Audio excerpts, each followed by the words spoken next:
تو اس نے پیچھے سے گولڈ ختم کر دیا، اور اب جتنے مرضی نوٹ چھاپو یہ وہی نوٹ ہے جو آپ کا بچہ عید مبارک لکھا ہوا لے آتا ہے. فرق یہ ہے کہ وہ حکومت چھاپتی ہے اور آپ چھاپیں گے تو آپ پکڑے جائیں گے.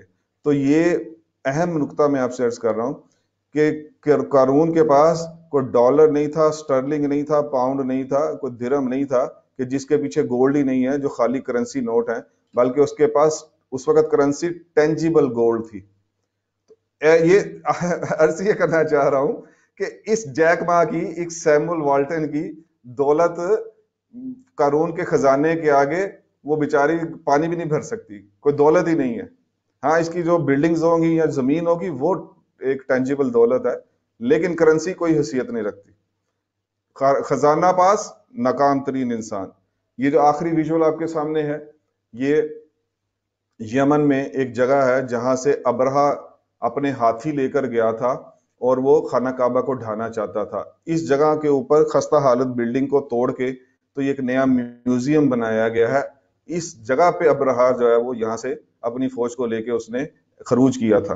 اور اس وقت ابرہا کے زمانے میں دنیا کی سب سے موسٹ ماڈرنائز فوج اس کی ہوتی تھی جس کے پاس ہاتھی ہوں.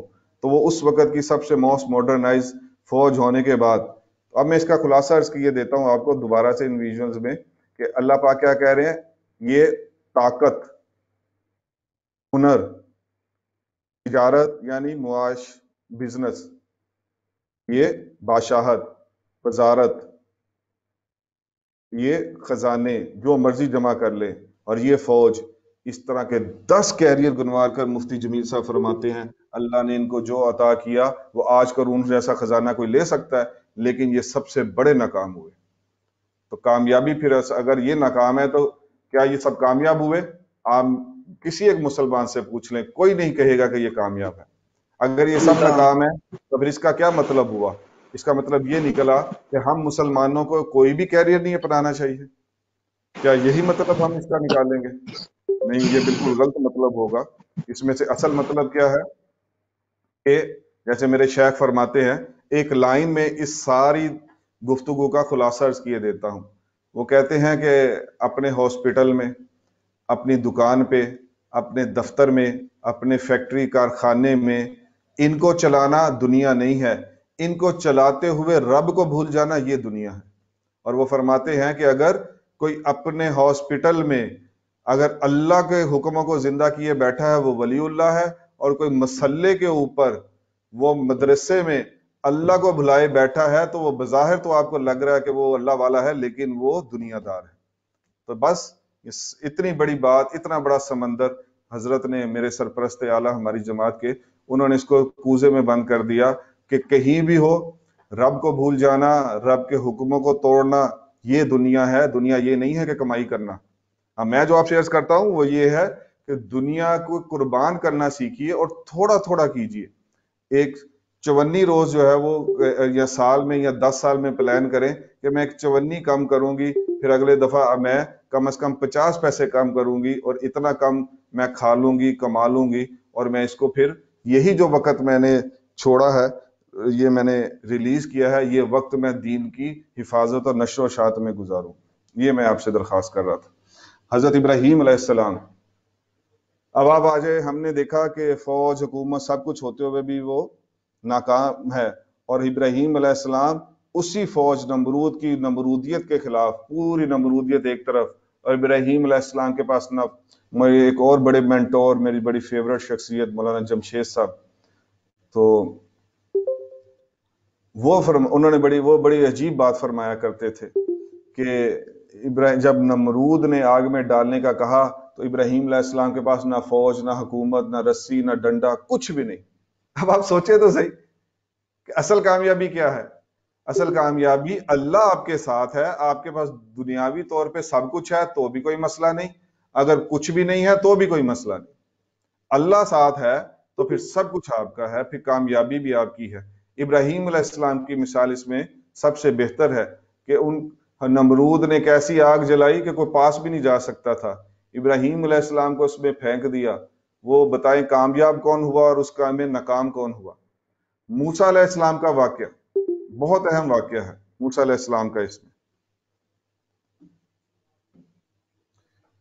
اس میں دو نکات عرض کروں گا آپ کے ساتھ، بڑے اہم نکات ہیں کہ موسیٰ علیہ السلام، پہلی بات بڑے غور سے سنیے، بلکہ اس کا جواب بھی دیجیے، کیونکہ میں تو ہمیشہ انٹریکٹیو سیشن ہی پڑھاتا ہوں، یہ ون سائیڈڈ سن کے جو ہے نا وہ سن ہو جاتے ہیں سارے لوگ، تو تھوڑا ہمیں وہ انٹریکٹیو رہنا چاہیے۔ آپ مجھے جواب دے دیں جلدی سے۔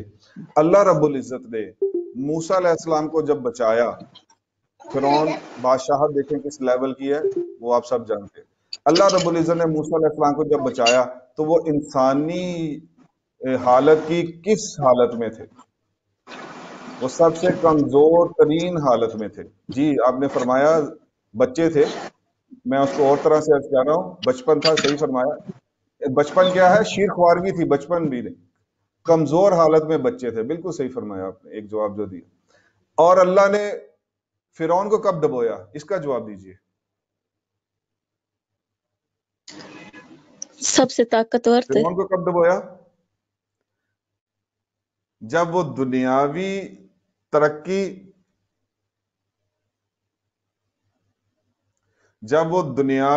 ترقی کی سب سے بڑی چوٹی پہ بیٹھا تھا، بادشاہ تھا، جی پوری طاقت کے ساتھ تھے۔ ام محمد صاحبہ کیا خوب جواب دیا آپ نے، آپ کو انعام دینا چاہیے جو آرگنائزر ہے ہماری۔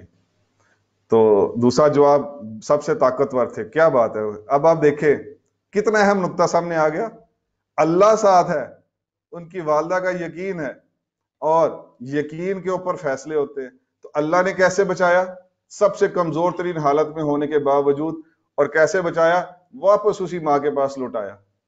اور یہ زمان و مکان، یہ چیزیں، یہ ایٹم بم، یہ سارا کچھ اللہ کی اجازت کے بعد ہی کسی کو فائدہ نقصان پہنچا سکتے ہیں۔ اور جب فرعون حاکم تھا تو اللہ پاک نے اس کو ڈبویا اور وہ اپنی 12 لاکھ کی فوج لے کر آیا۔ ایک تو یہ میں نقطہ عرض کرنا چاہ رہا تھا۔ دوسرا نقطہ اس میں بہت اہم ہے، وہ میرا اس سیشن میں کئی دفعہ اس میں تکرار ہوئی کہ the choice is yours، the choice is yours۔ دوسرا نقطہ میرا یہ ہے حضرت موسیٰ علیہ السلام کے اور فرعون کے اس واقعے میں، کہ بی بی آسیہ جو فرعون کی بیوی تھی، موسیٰ علیہ السلام پر ایمان لے آئیں۔ اب مفتی جمیل صاحب کے الفاظ میں دہراتا ہوں، حضرت فرماتے ہیں کہ جانتی تھی آسیہ کہ اگر میں نے اسلام ظاہر کیا اور ایمان لے آئی موسیٰ پر علیہ السلام پر، تو یہ کیلیں ٹھکوا دے گا، یہ صلیب پہ چڑھا کر میرے ہاتھوں میں، میرے جسم میں کیل ٹھونکے گا، کیل۔ میں آپ سے کہتا ہوں آپ ابھی سوئی لیں اپنے گھر میں اور اس کو اپنی انگلی پر صرف چبھوئیں، یہ برداشت ہوتا ہے؟ اور کہاں یہ بات کہ پتہ ہے کہ اگر میں نے کہا کہ ایمان ہے، ایمان لے آئی ہوں، تو کیلے ٹھکوائے گا، بادشاہت سے جاؤں گی، بادشاہ والی شاہانہ زندگی سے جاؤں گی، قتل کر دے گا، مار دے گا، کیسی چیزیں ان کے سامنے ہوں گی۔ یہ ساری باتیں میں آپ کو اپنے مینٹور کی گفتگو سے بتا رہا ہوں، مفتی جمیل صاحب کی، کیسے انہوں نے نقطہ کھول کے سمجھایا کہ انہوں نے سوچا یہ سب لیکن ایمان نہیں چھوڑا۔ اب دیکھیں قدردان کون ہے سب سے بڑا؟ اللہ سے بڑا قدردان کوئی ہے؟ اور اللہ کے بعد محمد عربی صلی اللہ علیہ وسلم سے بڑا کوئی قدردان ہے؟ کیسی قدردانی کی؟ چھوٹا سا کام ہے، مرنا تو ویسے بھی تھا بی بی آسیہ نے، مرنا آپ نے بھی ہے، مرنا میں نے بھی ہے، میرے سے بھی ہے کوئی چیز جا سکتی ہے، آپ سے بھی جا سکتی، میرے سے بادشاہ، میں اگر بڑا بزنس ٹائکون ہوں کل کو میں ردی ہو سکتا ہوں۔ جیسے ہمارے یہاں چند ماہ پہلے لاہور میں ایک بہت بڑا پلازا ہے، یہ حفیظ سینٹر، وہاں بلڈنگ میں آگ لگی، دوسرے فلور پہ، تیسرا فلور جل گیا۔ ہماری جماعت کے فائنانس کے جو ہیڈ ہیں بھائی راشد، انہوں نے مجھے بتایا کہ ان کے ایک دوست نے وہاں جلنے سے ایک ہفتہ پہلے 5 کنٹینر ڈالے تھے، 5 کنٹینر کا مال حفیظ سینٹر میں ڈالنا، اور ایک کنٹینر جو ہے وہ کتنے کروڑ کا ہوگا۔ میں مثال دیتا ہوں، اگر وہ 2-3 کروڑ کا ایک کنٹینر تھا، 15 کروڑ کا مال ڈالا۔ اب 15 کروڑ میں جو مال ڈالے تو وہ کتنا بڑا بزنس مین ہے، اور وہ اس 15 کروڑ کو 45 کروڑ بنائے گا کہ نہیں بنائے گا 1 سال بعد، 2 سال بعد اس کے اندر بیچ کے؟ اور جب وہ اتنا بڑا بزنس بیچ لے گا تو وہ کتنا کامیاب انسان ہے۔ وہ اس کامیابی کے اوپر ہم بیٹھے ہر وقت 24 گھنٹے لگاتے ہیں 9 to 5، جس کی کامیابی کا عالم یہ ہے کہ اگلے ہفتے وہ جل کے کوئلہ ہو گیا۔ تو اگر ہم یہ دیکھیں، جیسے مفتی جمیل صاحب فرماتے تھے، اگر کسان یہ دیکھے کہ مجھے بیج ڈالنے سے پہلے مجھے ہل چلانا پڑے گا، مجھے مشقت کرنی پڑے گی، مجھے زمین نرم کرنی پڑے گی، پانی دینا پڑے گا راتوں کو جاگ کر، اگر یہ سب کچھ اگر وہ دیکھے تو پہلے تو جانا ہی جانا ہے، تو پھر کوئی بھی کسان دنیا میں کاشتکاری نہیں کرے گا، کیونکہ پہلے کچھ مہینے تو جانا ہے، آنا کچھ نہیں ہے۔ بس یہی معاملہ میرا اور آپ کا بھی ہے۔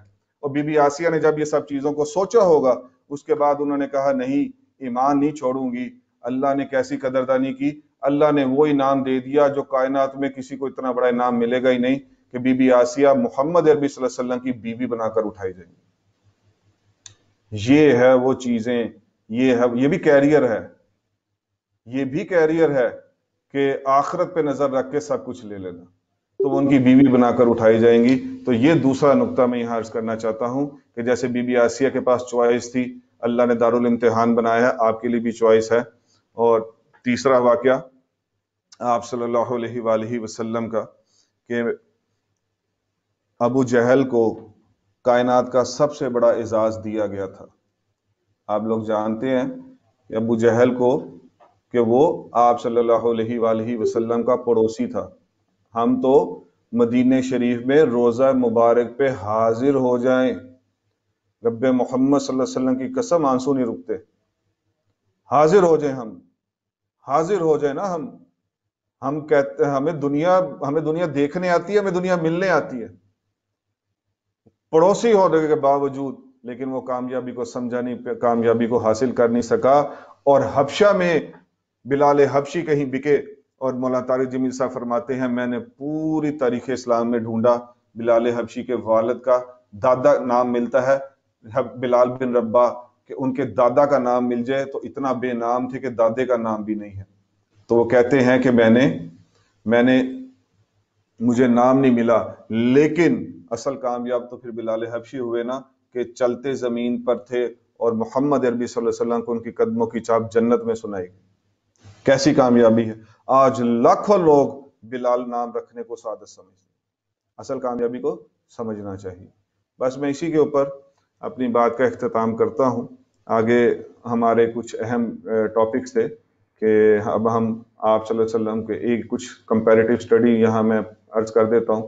اب ہم نے یہ پڑھنا تھا سیرت کے ابواب، کہ سیرت کے جو پہلو ہیں، یہ 3 پہلو ہم نے، یہ بہت اہم ہے پڑھنے کے لیے۔ کاملیت، اب یہ وہ چیلنج ہے کہ جو وہ اسلام قبول کرنے والی ڈاکٹر سروجنی شالنی، ان کا نام ہے، جن کا میں نے بتایا کہ ہمارے ایجوکیشن کے ایک بھائی نے ان کا یہ واقعہ پڑھا، اور وہاں سے پھر انہوں نے یہ سیرت، ان کو خود سوچے میں آگے کہ کیا میں سیرت کو اس طرح جانتا ہوں کہ میں دنیا میں کھڑا ہو کے ہارورڈ، آکسفورڈ، اسٹینلے یا دنیا کے کسی پارلیمنٹ میں کھڑا ہو کے ثابت کر سکوں کہ واحد سیرت کا عملیت، جامعیت، عالمگیریت اور عملیت کے لحاظ سے لے آؤ، تم کوئی بھی لے آؤ تو ہمیں تم ثابت کر دو، ہم اس کے اوپر ماننے کو تیار ہو جائیں گے۔ لیکن قیامت کی صبح تک کوئی ثابت نہیں کر سکتا کہ کسی ایک شخصیت کے اندر پوری انسانیت کے تمام شعبوں کو، تمام لمحوں کو، تمام ان کی چیزوں کے لیے رہنمائی ملے۔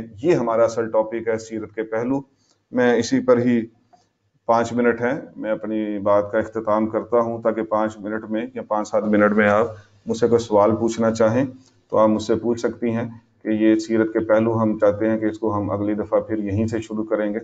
اور جیسے یہ آسمانی مذاہب ہے، اس کے اوپر تھوڑی بات کرتا ہوں، پھر سوال جواب لے لیتے ہیں کہ حضرت موسیٰ علیہ السلام، حضرت عیسیٰ علیہ السلام، ان کے ماننے والے، عیسیٰ علیہ السلام کے ماننے والے اس وقت مسلمانوں سے بھی زیادہ ہیں۔ ہم 1.6 بلین ہیں مسلمان، اور کرسچین 2.2 بلین ہے۔ خیر اب تو اس کو میں اسٹیٹ کو نہیں مانتا، کیونکہ وہاں بہت زیادہ ایگنوسٹک ہو چکے ہیں یا ایتھیسٹ ہو چکے ہیں، یعنی کہ وہ مذہب کو نہیں مانتے۔ اب تو بہت، اب یہ جو 2.2 کا ہے، اگر حقیقت میں اس کو ہمیں دیا جائے مسلمانوں کو، تو دوبارہ اگر ہم اس کا سروے کریں تو یہ 2.2 بلین جو ہے، یہ تو بیچارہ 1 بلین بھی نہیں بنے گا، کیونکہ وہاں بہت زیادہ لوگ، اور یہی مسائل ہیں ہمارے کالج یونیورسٹیوں کے، کہ یہاں اور جو ہمارے ابراڈ رہنے والے خواتین و حضرات ہیں، ان کے بچوں کو سب سے بڑے مسائل یہ ہیں کہ وہ ان چیزوں سے متاثر ہو رہے ہیں. وجہ اس کی یہ ہے کہ انسان تو ظاہری چیزیں دیکھ کر اور اسے اثر لیتا ہے, تو ہمیں اپنی چیزوں کا بھی نہیں پتا, اور آگے میں ڈیلیور بھی نہیں کر پاؤں گی, اپنے بچے کو بھی نہیں بتا پاؤں گی. تو وہ بس وہی ایک گھسی پٹی سی لائف ہے کہ پیدا ہو جائے, 5 سال یا 3 سال کے بعد اس کو اس پہ پلے گروپ میں داخل کر دو, وہیں سے اس کے بارے میں سوچنا شروع کر دو کیا بنانا ہے, ڈاکٹر بنانا ہے, انجینئر بنانا ہے. یعنی اب لیول تو چیک کریں. مجھے تو یہ بات اللہ کی قسم شاید میں کبھی اپنے دل کی چیزیں دکھا پاؤں کسی کو, کہ مجھے تو یہ ہضم ہی نہیں ہوتی چیزیں کہ ہم کس طرف چلے گئے. مفتی جمیل صاحب کی ایک بات ہے, اسی پہ میں اپنی بات کو ختم کرنا چاہوں گا. انہوں نے فرمایا کہ مسلمان کی زندگی میں نہ ہجرت کی شان نہ نصرت کی شان, یہ کیسی مسلمانی ہے, یہ کیسی مسلمانی ہے, یہ کیسی مسلمانی ہے. تو ہمارے اندر, میں آپ جو سن رہی ہیں, آپ کے اپنے اندر, آپ کے خاندان میں, یعنی آپ کے بچوں اور خاوند میں کم از کم ہجرت یا نصرت میں سے اگر کوئی ایک بڑا چنک آپ کی زندگی کا حصہ نہیں ہے روزمرہ کا, تو پھر یہ سوچنے کی باتیں ہیں اور یہ سوچنے کی چیزیں ہیں. اللہ پاک جو کہا سنا اس پر عمل کرنے کی توفیق عطا فرمائے, اور سیرت صرف سنانے کے لیے نہیں, سیرت بلکہ ہمیں اپنانے کے لیے قبول فرمائے, کیونکہ انسان وہ آنکھ سے بنتا ہے, کان سے نہیں. انسان, آپ صحابہ رضوان اللہ اجمعین, ان کو دیکھ کر لوگ مسلمان ہوئے. پھر میں نے آپ کے سامنے جو کارگزاریاں رکھی, سسٹر امینہ کی, خاوند دیکھتا رہا اور مسلمان ہوا. جنید بغدادی رحم اللہ کا قول ریپیٹ کرنے کا آپ نے کہا, جو جنید بغدادی رحم اللہ کا قول ہے, بجز پیروی محمد صلی اللہ علیہ وآلہ وسلم کے تمام راہیں بند ہو چکی. ایک اور بڑی اہم بات ہے کہ الحمدللہ میں ابھی دیکھا ہے تو 87 پارٹیسپینٹ ہیں. اب آپ مجھے ایک اندازہ کریں, ہم یہ سیرت پڑھانے والے شبان ایجوکیشنل میں یہ ٹاپک صرف 2 لوگ ہیں یا 3 لوگ ہیں. اب 87 آپ کے لیے اتنا آسان کر دیا کہ میں نے جو کچھ بولا یہ آپ کو PDF مل جائے گا. ابھی میں اس سیشن کے بعد میرے ساتھی PDF بنا چکے ہیں, اس کو فائنل ایویلیویٹ کریں گے, آپ کو PDF مل جائے گا.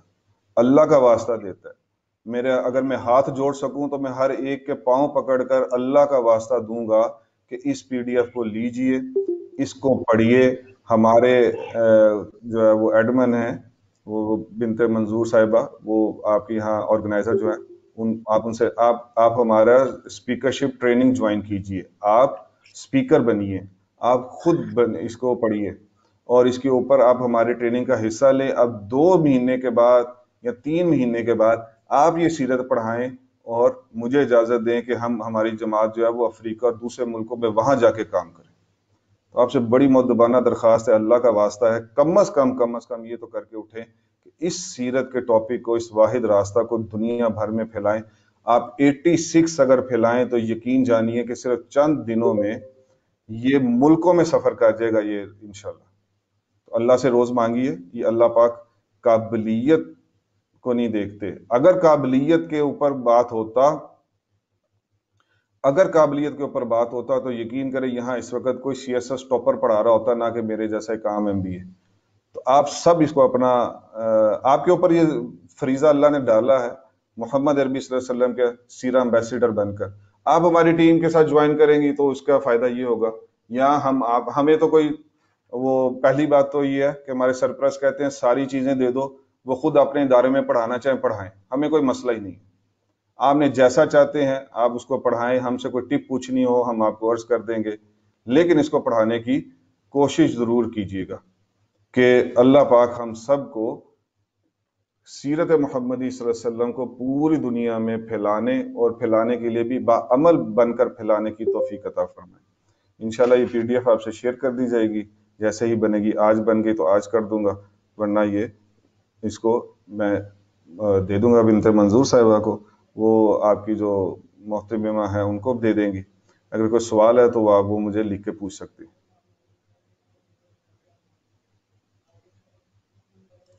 This conference will now be